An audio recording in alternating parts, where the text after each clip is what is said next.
Alors, lorsqu'on parle de stoma, c'est un petit couteau. Mais lorsque la parole de Dieu vient sur la langue, la parole est une épée. Donc, toute personne qui va réussir à placer la parole de Dieu sur sa langue passe du couteau à l'épée. Je ne sais pas si tu suis. La parole de Dieu transforme notre petite langue.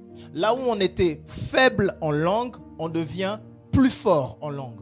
On devient beaucoup plus fort. Amen. Alors vous allez vous dire, pourquoi est-ce que j'ai commencé par nous parler de Marc 4 et de Luc 8, sachant qu'on a déjà parlé des oreilles. Je crois qu'on a parlé de l'oreille, n'est-ce pas? Sachant qu'on a déjà parlé de la consécration de l'oreille. Est-ce que j'aurais oublié la consécration de l'oreille ou est-ce que je veux revenir dessus? Eh bien non.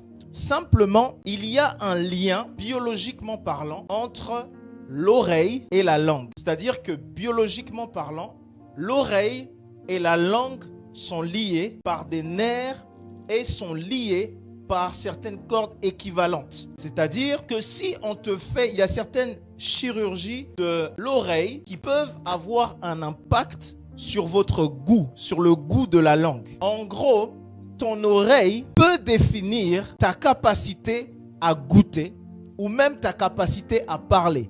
Voilà pourquoi on va chez un médecin qui s'appelle l'ORL. D'accord?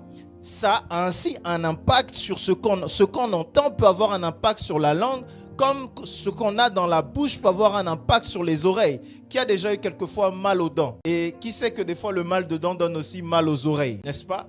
Qui sait que des fois quand tu as mal aux oreilles aussi, tu peux avoir du mal à manger. Parce que en fait, tout ce système de l'oreille et de la langue, biologiquement parlant, est relié.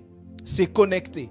De la même façon, spirituellement parlant, la langue et l'oreille sont connectés. Ce qui veut dire que ce que j'entends de mes oreilles peut avoir un impact sur ce que je sens ou je goûte de ma bouche.